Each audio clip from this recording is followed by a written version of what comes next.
Yeah. When it's ready, we're gonna go live. There's always that weird, like, pause before. Yeah, it's like, oh, are we on? Are we going? Are we gonna do it? Are we gonna go live? Anyone there? Come on, we can do it. Oh, yay! We did it. We're live. Okay, great. Yay.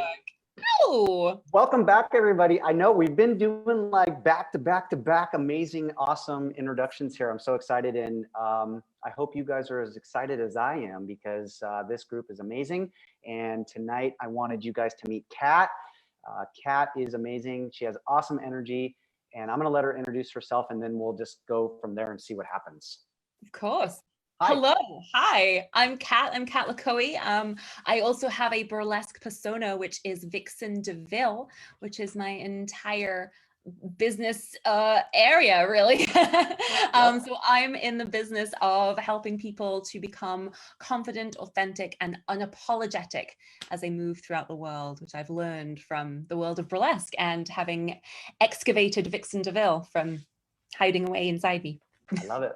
Yeah, so tell everybody what you do. Tell them, tell us a little bit about you. Yeah, so I'm originally from England, which is why my accent's all over the place. I moved to LA in 2012 is when I moved out here. And I found burlesque in 2005. So it's my 15th year anniversary was last year for 2020. I did a little 15th year anniversary event. And so burlesque, when I found burlesque, I had trained in it as an actor since about the age of like 10, 12-ish, like, before teens. And I had lived my entire early life being terrified and shy and hiding in corners and just wearing the color black. And don't ask me because I don't want to have an opinion. And what I loved about acting at the time was that I could say someone else's words and I didn't have to think about what the right thing to say was because I had the script in front of me and, the directors had sort of said things and someone was, the costumer was dressing me. So I could, in my mind, pretend to be other people. I wasn't ever going to get it wrong because, well, the script tells me to do this thing. And what I've now learned is that when you're acting, you're bringing your full self to the role. And so I approach my acting in a much more healthy way. But doing burlesque is so much. So people don't know what burlesque is. Burlesque is creating a 3 to 5 minute performance art piece that is self-created. So you're picking the music, you're picking the costume, you're picking the concept, you're picking how you present it on stage. So it's a self-created piece. It's self-contained, so it's not linked to anything else. It's just there it is, the 3-5 minute piece. And it usually involves, as some people expect, a strip or reveal. But that strip or reveal is not necessarily of flesh. It can also be an emotional strip or reveal. And it also usually has a satirical comment on pop culture or politics or whatever like that.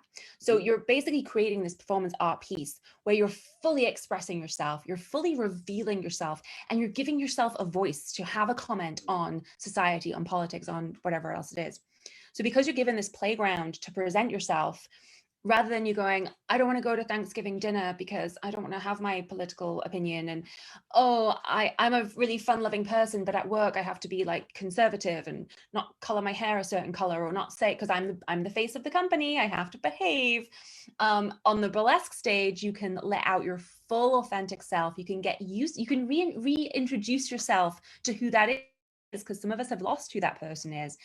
And then because you're used to doing that on the burlesque stage, you habitually start behaving that way in your real life. So I would allow myself to become this Vixen DeVille that I thought wasn't me. I thought it was a mask to hide behind.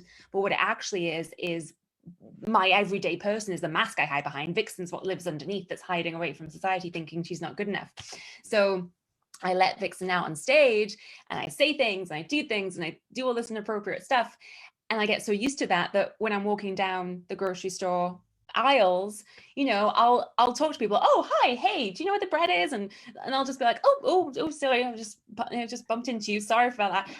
I talk to people in my real life as if I am on stage being Vixen DeVille, being free and happy and released. And that's what I bring into people's lives. So even if they don't want to be a burlesque performer, I'm using those techniques to get them to be that freed up version of themselves that is welcoming people into their life, that is authentically them.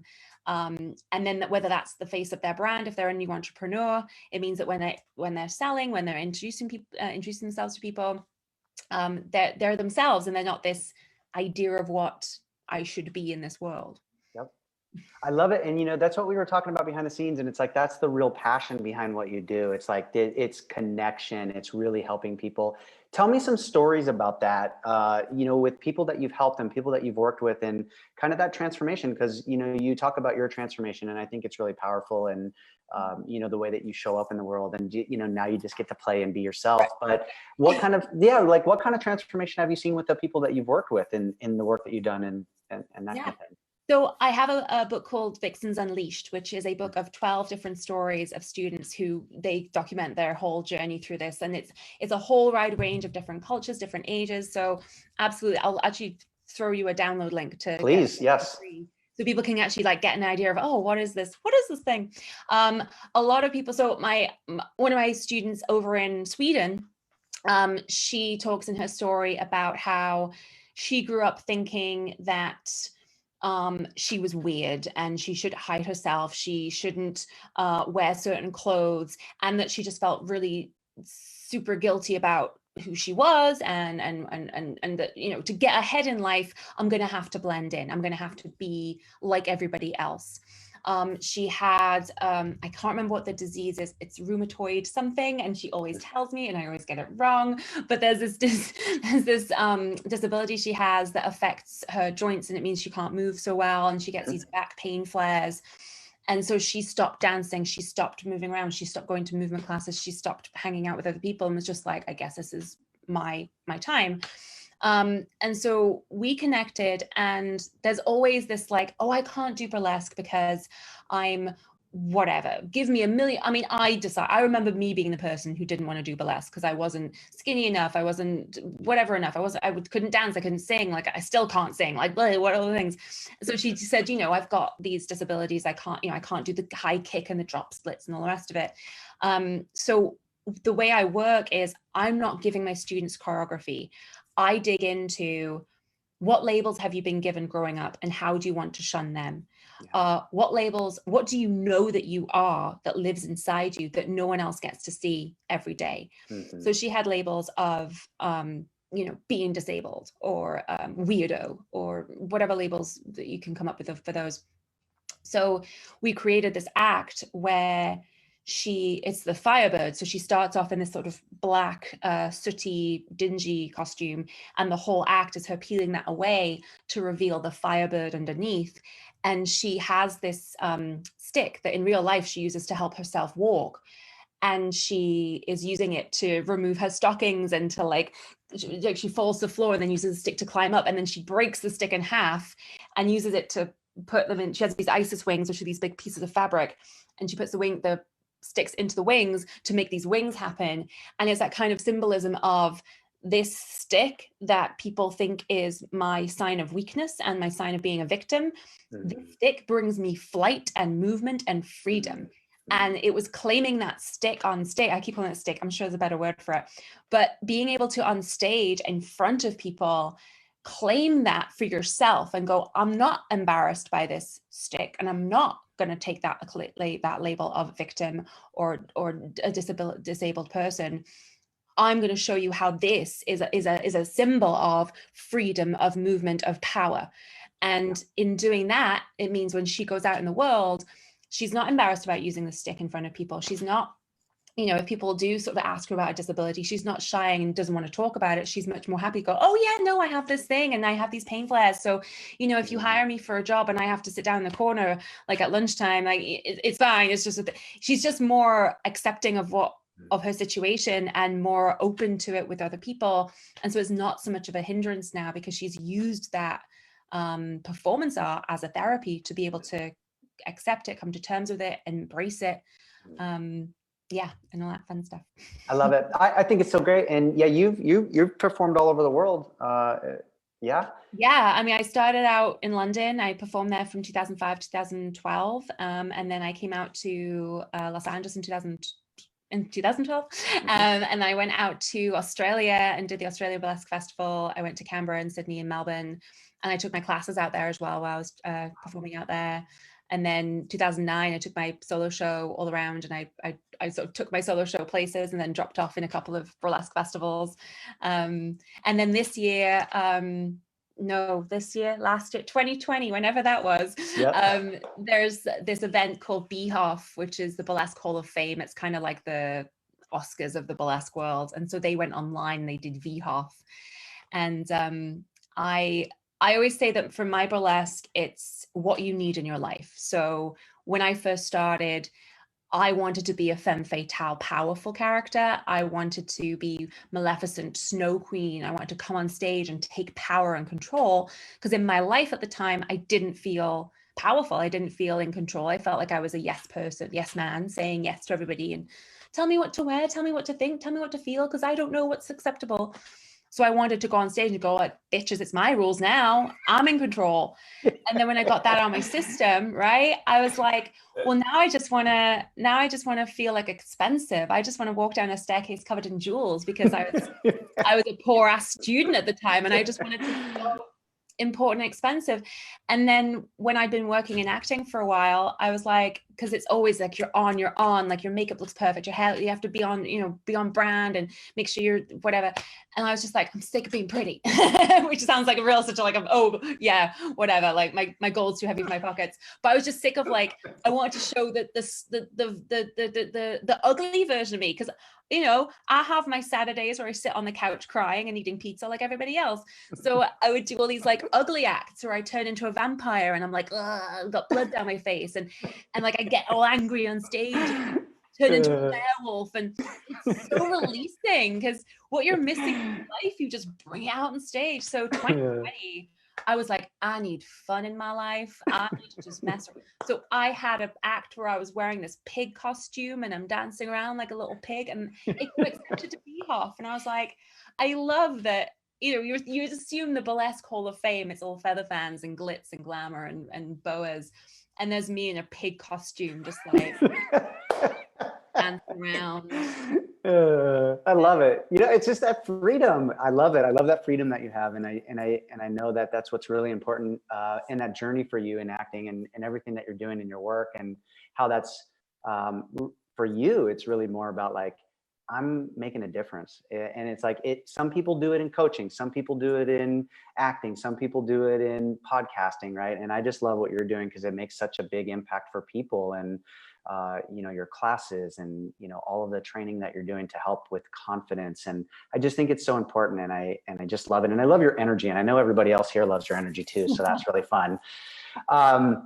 And that's why you were kind of handpicked. I talk a lot about that. Like when I put the summit together, I interviewed like 30 people for this for the summit, and I handpicked 15 amazing people. And I loved your background, I loved your story, and you should probably tell your story real quick about moving to America and that whole thing, because I think it is again about that. It's because it's dream, believe, create. That's what we're talking about on this summit. And it's like, when we have a dream and we have a something that we really want to do, that's what this is about. So you should definitely tell them a little bit about that too. Yeah, for sure. LinkedIn, I just did this article for Shout Out LA about risk and how risk has played a factor in your life. And I said in that article that twice that's played a huge factor in my life is taking that big leap. And my singing coach, because I took a coach because I couldn't sing, was like, sometimes you have to make that big leap across the ravine. If you don't commit to the note coming out of your mouth, people are going to hear the note anyway. So you can't go, I'll sing a little bit and hopefully they won't hear me. You have to go, boom, the note's out there. And the same as if you're jumping across a ravine, you can't just jump a little bit, because you'll fall into the ravine. You have to go everything, everything. I'm making this jump and I'm going to go across that freaking ravine. So I've done that like twice in my life. I'm going to sing a note, no one will hear me. So yeah, I'd been in London and toddling along. I was performing burlesque. I had a theater company. I had a boyfriend. I had a place to live. I had pretty decent income. Like I was happy. I was set. I was like, yeah, this is great. But I had then got a tour in Germany and taken myself out of that location. And I realized on the tour that, oh my God, I wasn't happy around the people on tour. I was super happy. They were all like, they wouldn't censor me. They were like encouraging me to say stupid things. They were loving the person that I was. And I realized that with the group of friends I'd had and the people I was working with back in London, I had been censoring the fun, kooky side of myself. Like I had been sort of biting my tongue and not, and then if they were like, you know, getting bitchy or catty, I'd get bitchy and catty with them because that's what they expect. But I'm not really a bitchy, well, I can be, but you know, I would sort of access that side of me a bit too much. So while I was in Germany, I was like, wow, I'm becoming a different person. I'm shedding the skin, I'm shedding the armor I've put on myself for society because I don't need it around these people. So when I went back to London, I was like, well, it's okay for now, but this is not where I want to be in 5 years' time. And I think that's the crux of the summit is, yes, if you're happy now, that's great. But if this was your life in 5 years' time, is that going to make you happy? Is that going to cut it? Because it wasn't going to cut it for me. I was like, no, I need to make a change. And I had come out to LA for 2 weeks just as a, I was throwing spaghetti against the wall. I'll sign up for this. I'll sign up for that. I'll do this. I'll do this. Went to LA and I was in this meeting with a casting director and they're like, oh, I love your work. Do you live here? And I said, oh, yeah, I'm moving here next September. Like it just came out of my mouth, blah, blah, blah. Like I don't know why. But it was obviously the universe of source was like, can't say this thing. So I'd said it and I was like, well, we said we have to say, I'm going to set a date. I'm going to do a thing. I'm not going to dream or believe it. I'm going to create it. So I said, I'm moving here in September. So then I had to move it. And so I did a couple of like seminars on how to move. I found a lawyer and I went through this whole 9-10 month process of getting like a book, like remember the yellow pages? Oh my gosh, like a massive book of proof that I was an alien of extraordinary ability. So I had to get all these recommendation letters and sponsors from LA. And oh my gosh, it was the biggest thing I had done. I think it's still to this, well, maybe the tour was bigger than that, but it was every day I was like, why am I doing this? Why am I doing this? And I had to just look around and be like, this is why you're doing it, because this is not going to cut it. And what else? You have no other option. So yeah, and I've never, when I landed here in LA, and I didn't know anybody, I knew 5 people that I'd met on my trip out here for 2 weeks. I knew 5 people. One of them owned a bar and his family. And one of them I met, I think, in a class. So I was like, great, at least I have a bar to go to. And it was a restaurant. There's a restaurant called Melrose, Antonio's on Melrose. And it's a beautiful family Italian restaurant. And they adopted me as a little child, as a little, like, under my wing. So I knew I had a place to go to that would feed me and give me alcohol if everything went bad. But that was it. I didn't know anyone else. So I just moved in with this woman. And I woke up the day I got here. Oh, this is hilarious. I woke up the day I got here and it was the LA Marathon. And I could hear just applause outside my room. And I was like, what is that? Oh my God, I'm getting applause for having followed my dream. I open my window, it's just the LA Marathon going past, right? So I always remember that I moved to an LA Marathon. But I just woke up and I feel like I've never worked so hard for something. And then it was what I wanted. Because I remember, like, you go to university, you get your degree, you work really hard, and then you go, yay, I got a pass. What do I do with this piece of paper? Or, yay, I worked really, really hard and I finished this book and now it's on Amazon for sale. Hey, like, there's just always an anticlimax after you do a huge thing. Yep. But when I got my visa and I moved out here, and I was like, this is exactly what I wanted. And if I hadn't taken those risks and I hadn't put I was comfortable, and that's so difficult. It's like that, you have to hit rock bottom. My gosh, comfortable is the death of you. You know, you have to give yourself a little bit of discomfort, you know, pay a huge amount of money, or move to a different town, or cut some ties with some friends and family that maybe you really don't want to. Yep. If you don't put yourself in that discomfort, you're just never gonna expand and grow. And yeah, I love that you're talking about that, because I think it's really important, because in our careers and our personal life, it's, you know, people just there's this kind of idea that's like, you just have to stay in the same job for 25 years, 30 years, and then retire, and that's it, right? And it's like, so many people are just like, they hate their jobs. They're not really filled with passion. And, you know, in order to stay passionate, in order, you know, I was just writing an article for this magazine today, and that's what I was talking about. It's like knowing the development and the transitions in our career and knowing when they're showing up, right? It's like high achievers, you know, it's like I've done so much in my career and it's like, okay, I'm bored now. That wasn't enough. That didn't do it, right? It's like, and I hear this with high achievers all the time. It's like, you've been all over the world, you've done all these world-class things, you've done all this stuff, and yet it's still like, no, that's not it. You know, there's still more. There's, you know, it's like I'm working towards it, but I'm not quite there yet. You know, and it's about knowing that when it comes up and saying like, okay, it's time for a shift, time for something new.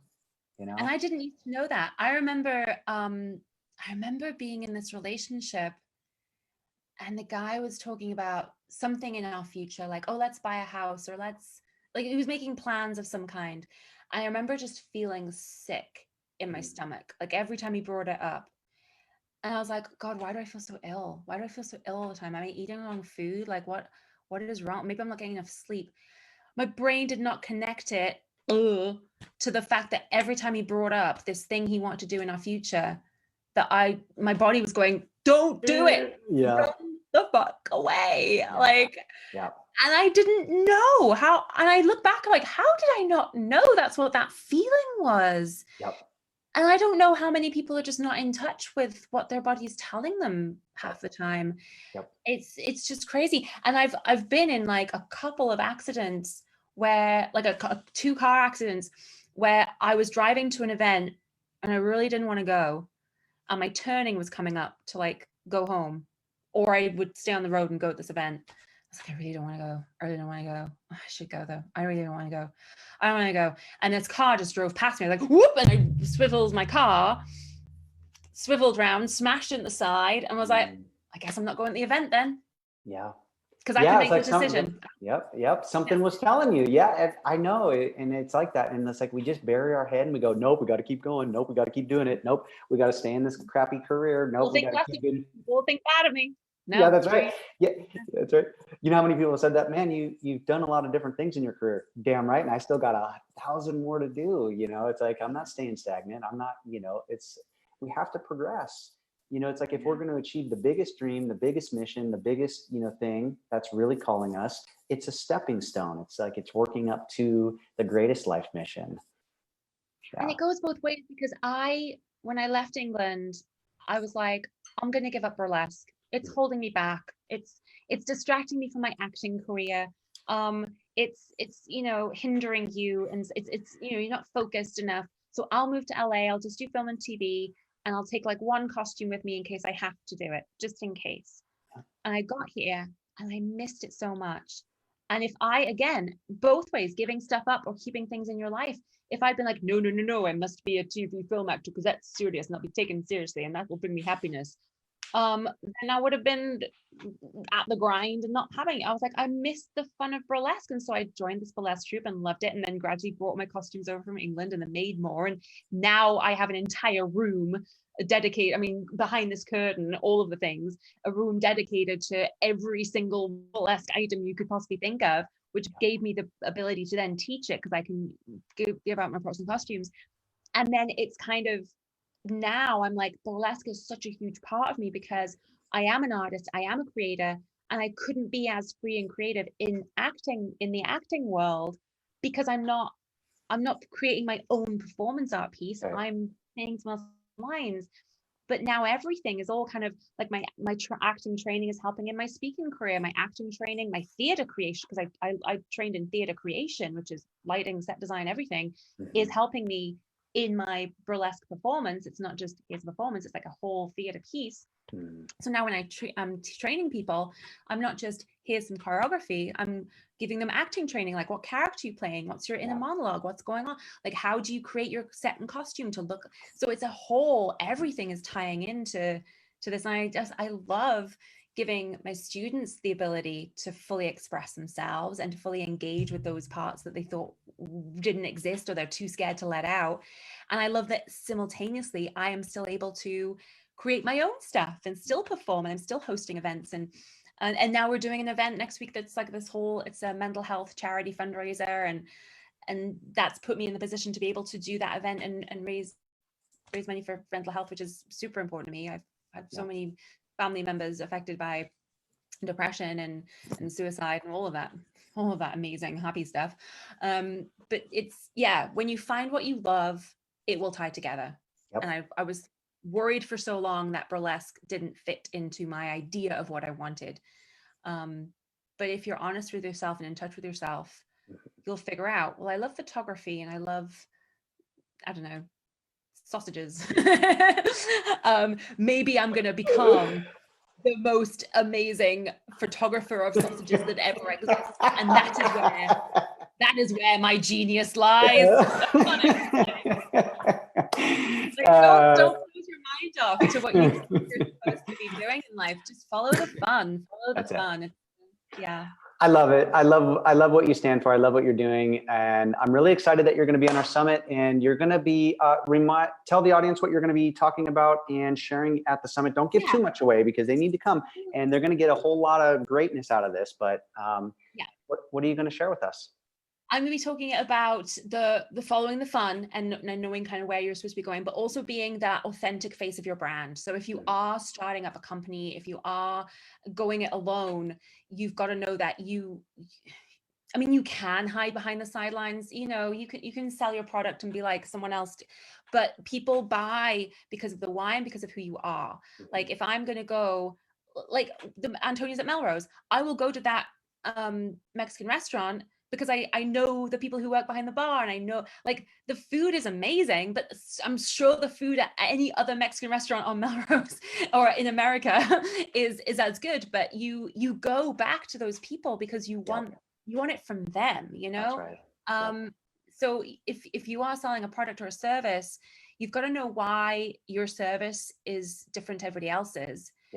Because, you know, I teach fire eating, and there's a bunch of That's cool. I know. I saw that. That was so cool. That's like, come on, like fire eating, burlesque, like we do all kinds of crap. And for the longest time, I was like, but there's like 4 other people who teach fire eating in LA. I'm not gonna, you know. And then my students are like, do you teach fire? I'm like, I mean, I can, but you know, go to whoever. And like, yeah, but I want to learn it from you though, because you're usually down to earth. And you know, I have a style and a brand of how I teach people.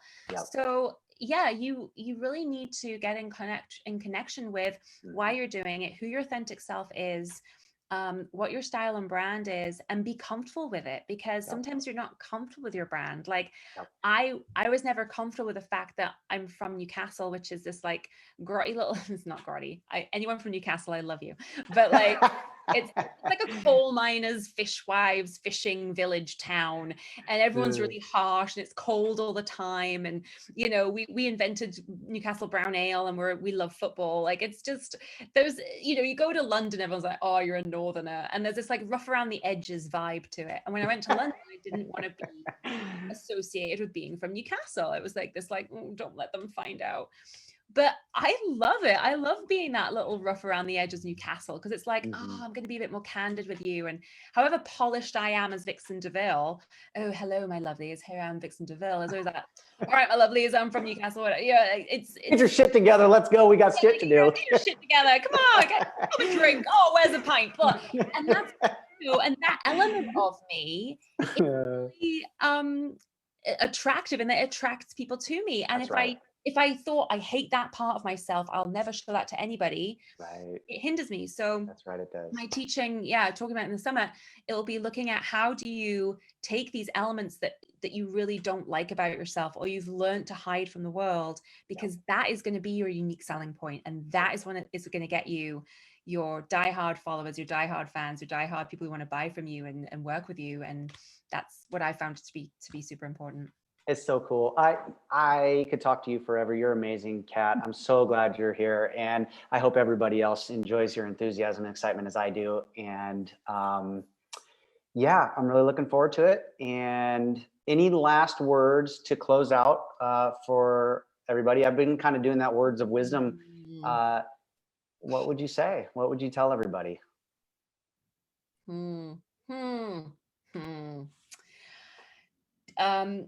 Don't listen to other people's bullshit.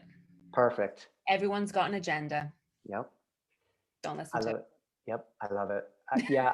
you really embody that, and your spirit is just wonderful. And I know that you just bring those great people around you. And there is something real to that, right? It's about that charismatic, just being yourself, showing up. Marley Williams was on earlier, and she was talking a lot about that, and the importance of being able to just connect naturally and be who we are.